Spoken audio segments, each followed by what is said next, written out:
Hey, hello, and welcome back. I am Debbie Peterson of Getting to Clarity. I am so glad you are here with me today. This is another episode of the Getting to Clarity show. This is the place where you come to get your next clear move.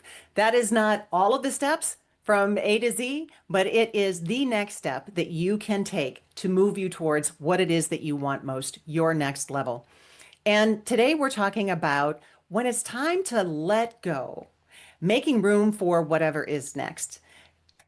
Every single time I have gone for something more, back in corporate, a new role, in my business, a bigger audience, a new level in my business, I have had to let something go that no longer fit.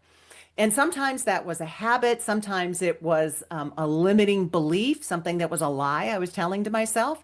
And sometimes it was a version of me that I had outgrown. Yes, that used to be me, but it's not me anymore. So a lot of times people talk about letting go like it's this big sacrifice, like it's something painful or forced. But in all reality, it is a choice.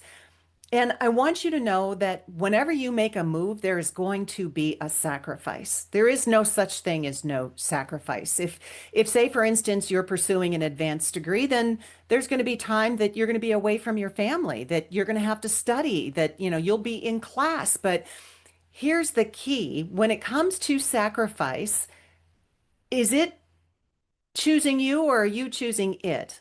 So when you're going through something more, um, the sacrifice might be what you prioritize. Maybe you got to let go of a very comfortable story that you've been telling yourself about what is possible. The point isn't to avoid sacrifice, but the point is that you are clear about what matters and you're making it intentional. Because when you are clear about what matters, then you stop giving your energy to everything. And you don't put it in places where it's not serving you, and you put it exactly where it needs to go. So when it comes to letting go, sometimes we really need to um, release pieces of ourselves. It's not like releasing a job or a project. Sometimes it's a label that we need to release, one that we have outgrown, or one that really isn't us at all. So here's what I mean by that. I will ask people a lot of times, who are you? And I ask my audiences this all the time. Who are you?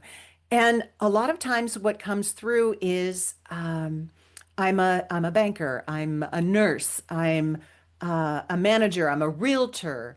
But those are roles. They're not identities. They are a label, but they're not all that you are. And that's where we can get stuck when we fall into that trap of our worth is equal to our work.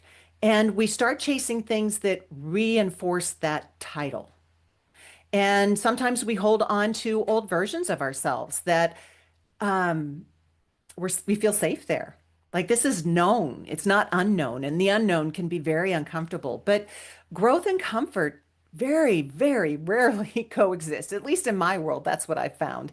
And underneath those titles, when we delve into the labels of who we really are, those are our real gifts. Um, it's who we are when we're not living the title, when we're not performing our role or trying to be a high performer, high producing, or even proving who we are as far as our worth. Because when we grip too tightly to the old title, um, or that identity around that title, we block out what is really trying to grow next. And it's like someone who retires. Have you known someone who's retired and it really didn't go very well? Like they don't know who they are without the job. Or maybe a parent who's now an empty nester, after raising their kids for almost 2 decades and the house is empty. It's kind of like, well, who are we or who am I now when the kids aren't in the house? And you know, that's the thing. Your identity isn't just the title. And even though, mom and dad and brother and sister, those are privileges, right? Those are part of our identity, but it's not all that we are. So sometimes you have to let go of who you think you are in order to become who you're meant to be. And you are already ready. to do that. You are ready to step into what's next, but you got to loosen your grip on what was so that you can focus on what's next. So let's talk about why this matters. Leaders hold on too long when they find that comfort zone, that safe space, and they want to stay there. And a lot of times they hold on too long to control, to perfectionism, to this is the way that we've always done it, right?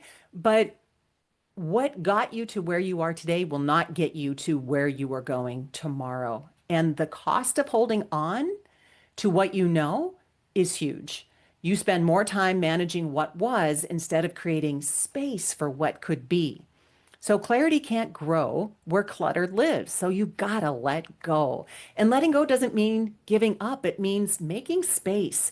You're clearing space, mental space, emotional space, actual physical space, so you can focus on what truly matters now.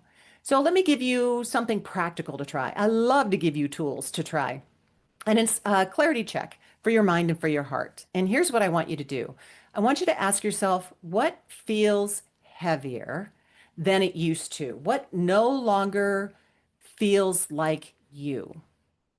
And think about what it is that you are saying yes to that is out of guilt, out of habit, out of fear. What are you still chasing because of you're moving towards that title or someone else's expectation? Just think about that. And then ask yourself, if I let this go, what space would it create? And what could grow out of that space? That is the moment where awareness turns into readiness. You realize that you are already ready for what's next. It's inside of you. You just have to trust yourself enough to go through the process. As a leader, you can model this. You can talk to your team about what you're letting go of. You can talk about how you have evolved and how you have changed and show the way for them to be able to do the same things. Let your team see how you make space for what matters. Encourage them to do the same thing. Maybe it is creating a stop doing list in your meetings or in your department. Maybe you're celebrating what's finished just as much as what's started. When people start to see that it's safe to release what doesn't work anymore, what no longer fits, they make room for new things.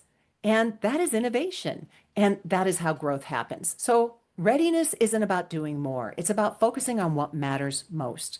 And if you are in a season where things are shifting, okay, I want you to know something. Letting go does not mean that you are losing. Letting go means that you are making space for who you are becoming, the new version of you, the one that's been quietly growing into being, and it needs that space. So you don't have to rush out and figure it all out. You just have to make enough room to hear what's next, feel it, sense it. So here's your next clear move. I want you to take 10 minutes, just 10 minutes this week, and ask yourself one thing. What is a task, a belief, a label, a story that you are telling yourself that no longer fits? And write it down. And then ask yourself, what does that make space for? What would you be ready for if you let that go? What could you step into if you let that go? And that's your starting place. That's your reset, your readiness reset. Now, if this message hits home with you, I am so happy it served you. And you can head on over to my website at www.debbiepetersonspeaks.com, and you're going to find keynotes, leadership labs, and other programmings, tips, tools, resources to help you focus on what matters next and what matters most so that you can make your next clear move. In the meantime, be good to yourself, and bye-bye for now.